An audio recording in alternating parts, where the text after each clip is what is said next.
ಅತ್ಯಾಚಾರ ಅಪರಾಧಿ ಪ್ರಜ್ವಲ್ ರೇವಣ್ಣ ಅವರಿಗೆ ಸಂಬಂಧಪಟ್ಟಂತಹ ಒಂದು ಸುದ್ದಿ ಇದು. ಏನದು ಬನ್ನಿ ನೋಡೋಣ. ಅತ್ಯಾಚಾರ ಅಪರಾಧಿ ಆಗಿ ಶಿಕ್ಷೆಯನ್ನು ಅನುಭವಿಸ್ತಾ ಇರುವಂತಹ ಪ್ರಜ್ವಲ್ ರೇವಣ್ಣ ಅವರಿಗೆ ಮತ್ತೊಂದು ಶಾಕ್ ಎದುರಾಗಿದೆ. ಕಿಡ್ನಾಪ್ ಕೇಸಲ್ಲೂ ಕೂಡ ಅಪರಾಧಿ ಪ್ರಜ್ವಲ್ಗೆ ಸಂಕಷ್ಟ ಎದುರಾಗಿದೆ. KR ನಗರ ಸಂತ್ರಸ್ತೆ ಅಪಹರಣ ಕೇಸಲ್ಲೂ ಕೂಡ ಹಿನ್ನಡೆಯಾಗಿದೆ. ಪ್ರಕರಣ ರದ್ದು ಕೋರಿ 3 ಅರ್ಜಿ ಹಾಕಿದ್ರು. ಆ ಅರ್ಜಿ ಕೂಡ ಈಗ ವಜಾ ಆಗಿದೆ. ಪ್ರಜ್ವಲ್ ರೇವಣ್ಣ ಕೇಸ್ನಲ್ಲಿ ಹೈಕೋರ್ಟ್ ಮಹತ್ವದ ನಡೆಯನ್ನು ಈಗ ಪ್ರದರ್ಶಿಸಿದೆ. ಯಾರ 3? ಸುಜಯ್, HN ಮಧು, ಮನುಗೌಡ ಅವರ ಅರ್ಜಿಯನ್ನು ವಜಾ ಮಾಡಿದೆ ಹೈಕೋರ್ಟ್. ಆರೋಪಿಗಳ ಪಾತ್ರದ ಬಗ್ಗೆ ಸಾಕ್ಷ್ಯಗಳ ವಿಚಾರಣೆಯ ಒಂದು ಅಗತ್ಯ ಇರೋ ಹಿನ್ನೆಲೆಯಲ್ಲಿ ಅರ್ಜಿಯಲ್ಲಿ ಮೆರಿಟ್ ಇಲ್ಲ ಅಂತ ಹೇಳಿ ಹೈಕೋರ್ಟ್ ಈ ಅರ್ಜಿಯನ್ನು ವಜಾಗೊಳಿಸಿದೆ.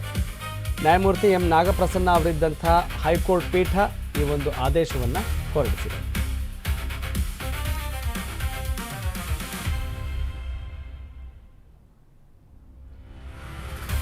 ಅಪಹರಣ ಪ್ರಕರಣಕ್ಕೆ ಸಂಬಂಧಪಟ್ಟ ಹಾಗೆ ಅಪರಾಧಿ ಪ್ರಜ್ವಲ್ಗೆ ಮತ್ತಷ್ಟು ಸಂಕಷ್ಟ ಎದುರಾಗಿದೆ. ಆಲ್ರೆಡಿ ಜೀವಾವಧಿ ಶಿಕ್ಷೆ ಅವರಿಗೆ ನಿಗದಿಯಾಗಿದೆ. ಹೀಗಾಗಿ ಇದು ಎಷ್ಟರ ಮಟ್ಟಿಗೆ ಶಾಕಿಂಗ್ ಅನ್ನೋದು ಕೂಡ ಒಂದು ಚರ್ಚೆಗೆ ಗ್ರಾಸವಾಗುವಂಥ ವಿಚಾರ. ಪ್ರಕರಣ ರದ್ದು ಕೋರಿದ್ದ 3 ಈ ಒಂದು ಅರ್ಜಿ ಈಗ ವಜಾಗೊಂಡಿದೆ ಅನ್ನೋದು ಸದ್ಯದ ಸುದ್ದಿ. ಪ್ರಜ್ವಲ್ ರೇವಣ್ಣ ಪ್ರಕರಣದಲ್ಲಿ ಹೈಕೋರ್ಟ್ ಈ ಒಂದು ಮಹತ್ವದ ನಡೆಯನ್ನು ಪ್ರದರ್ಶಿಸಿದೆ.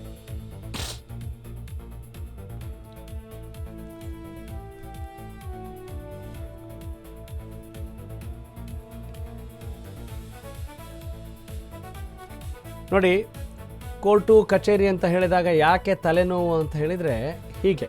ಅಂದರೆ ಆ ಒಂದು ಪ್ರಕ್ರಿಯೆನೇ ಆ ರೀತಿ ಇರುತ್ತೆ. ಎಲ್ಲವನ್ನು ಕೂಲಂಕಷವಾಗಿ ವಿಚಾರಣೆಯನ್ನು ಮಾಡಬೇಕಾದಂಥ ಒಂದು ಅನಿವಾರ್ಯತೆ ಇರುತ್ತೆ. ಅಲ್ಲಿ ಪ್ಲಸ್ಸು ಮೈನಸ್ಸು, ಸತ್ಯಕ್ಕೆ ಎಷ್ಟರ ಮಟ್ಟಿಗೆ ಹತ್ತಿರವಾಗಿದೆ, ಸತ್ಯಕ್ಕೆ ದೂರವಾಗಿದೆ, ಎಲ್ಲವನ್ನು ಕೂಡ ಪರಾಮರ್ಶೆ ಮಾಡಬೇಕಾಗತ್ತೆ. ಈಗ ಸದ್ಯದ ಸುದ್ದಿ ಏನು ಅಂತ ಹೇಳಿದರೆ, KR ನಗರ ಸಂತ್ರಸ್ತೆ ಅಪಹರಣ ಪ್ರಕರಣಕ್ಕೆ ಸಂಬಂಧಪಟ್ಟ ಹಾಗೆ ಪ್ರಜ್ವಲ್ ರೇವಣ್ಣ ಅವರಿಗೂ ಕೂಡ ಈಗ ಹಿನ್ನಡೆ ಆಗಿದೆ. ಆಲ್ರೆಡಿ ಅವರು ಶಿಕ್ಷೆಯನ್ನು ಅನುಭವಿಸ್ತಾ ಇದ್ದಾರೆ. ಹೀಗಾಗಿ ಇದು ಎಷ್ಟರ ಮಟ್ಟಿಗೆ ಶಾಕಿಂಗ್ ಅನ್ನೋದು ಕೂಡ ಪ್ರಶ್ನೆಯನ್ನು ಮೂಡಿಸುತ್ತೆ. ಸುಜಯ್, HN ಮಧು ಮತ್ತು ಮನುಗೌಡ ಅವರಿಂದ ಹಾಕಲಾದಂಥ ಒಂದು ಅರ್ಜಿ ಈಗ ವಜಾಗೊಂಡಿದೆ.